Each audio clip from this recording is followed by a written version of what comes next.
I thank the representative of the United States. I now give the floor to Mulana Fazlurehman, Chairman, Foreign Relations Committee of the National Assembly of Pakistan.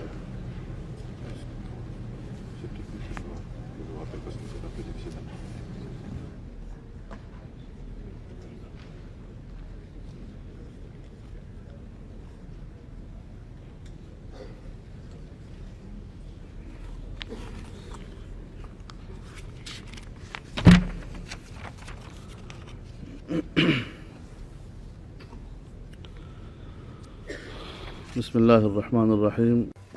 In the name of God, the merciful, the compassionate, our thanks be to Allah for His mercy and blessings upon the Prophet and his kin. Mr. President, allow me first of all to thank His Excellency the Secretary General for his comprehensive report entitled Assistance in Mine Clearance. The report indeed provides us with the main elements which will help our efforts aimed at dealing with all the aspects related to mine clearance. Mr. President,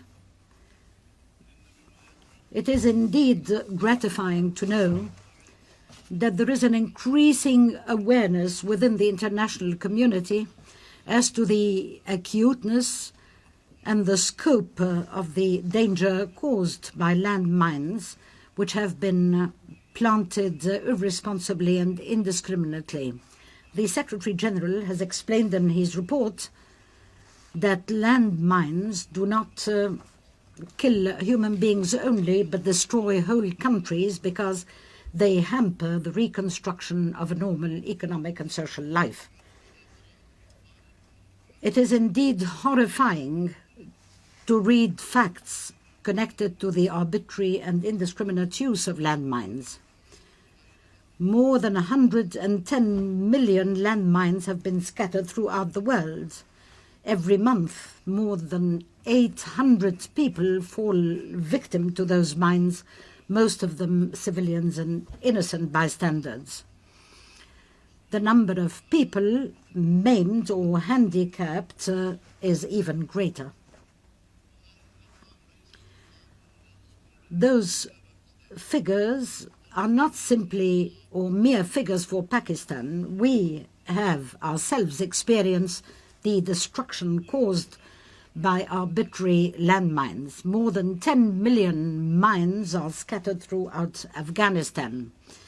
In our own medical facilities, thousands of Afghan refugees have been treated.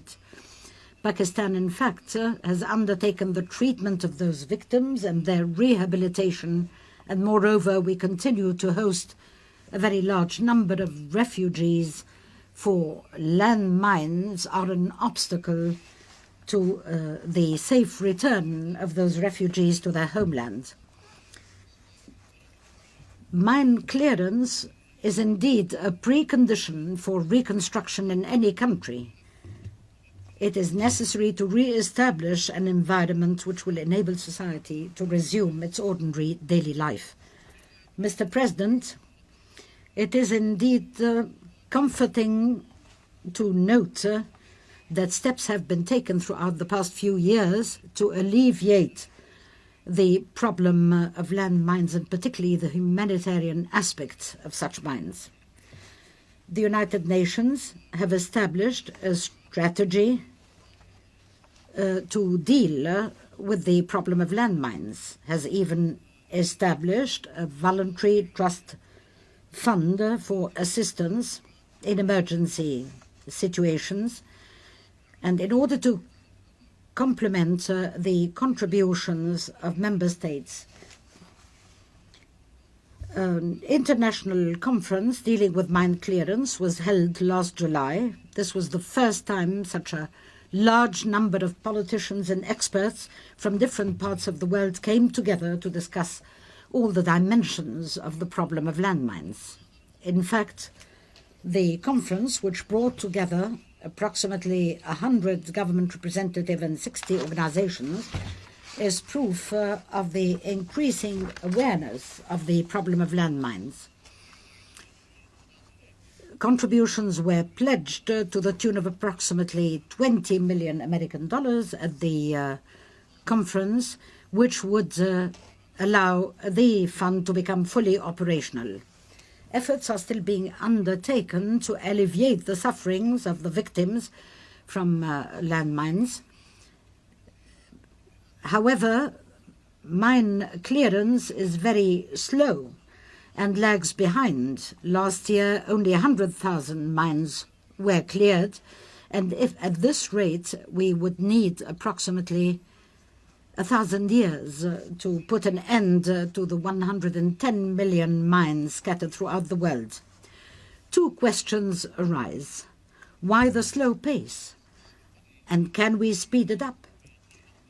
The reason for the slow pace is the lack of resources and the limited capacity of the affected countries. The primitive technology for the detection and clearance of mines is also a reason, and above all that, a lack of technical international cooperation.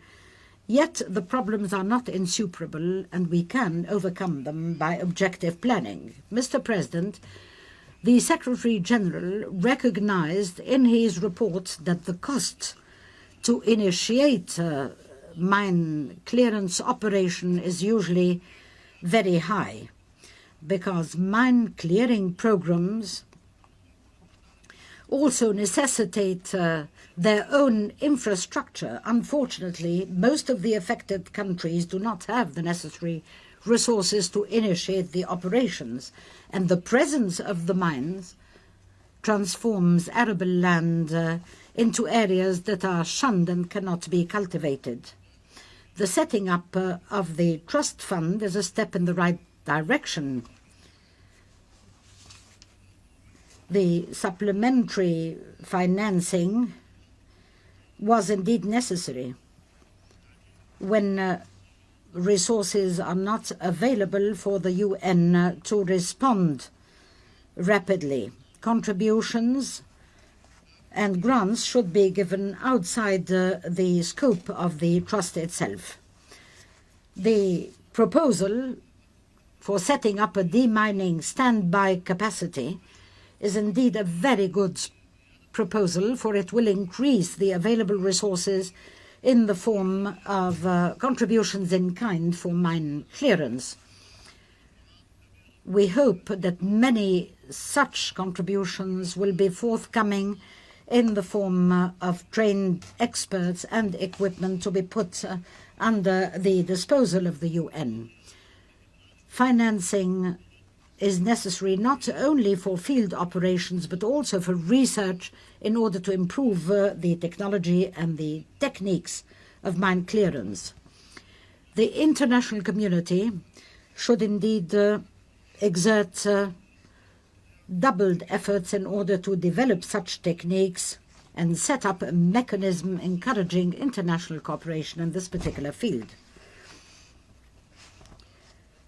The necessary technology and the steady and increasing financing are all essential in order to reinforce the national capacity of the affected countries.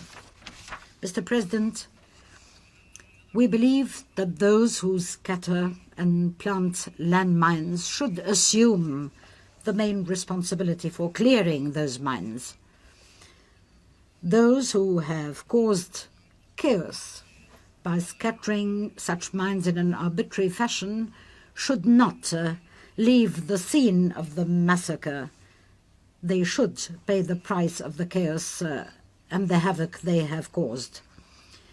International operations of mine clearance should be based on that particular principle rather than entrusting the affected countries alone with the responsibility of clearing the mines. Mr. President, mines are still being scattered without the provision of the maps of such mines. This is indeed a challenge to international law.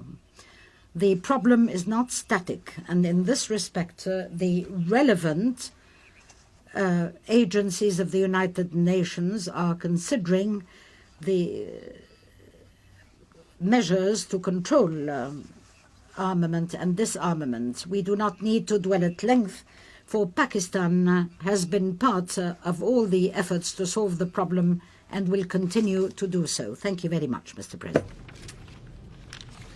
I thank Maulana Fazlurehman, Chairman, Foreign Relations Committee of the National Assembly of Pakistan.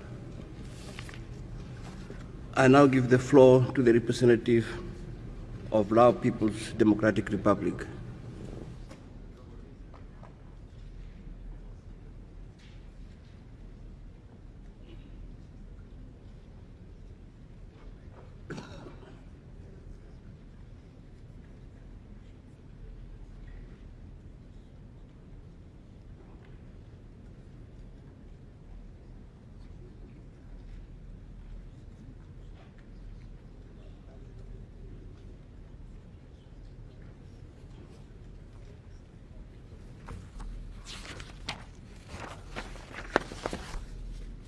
Mr. President,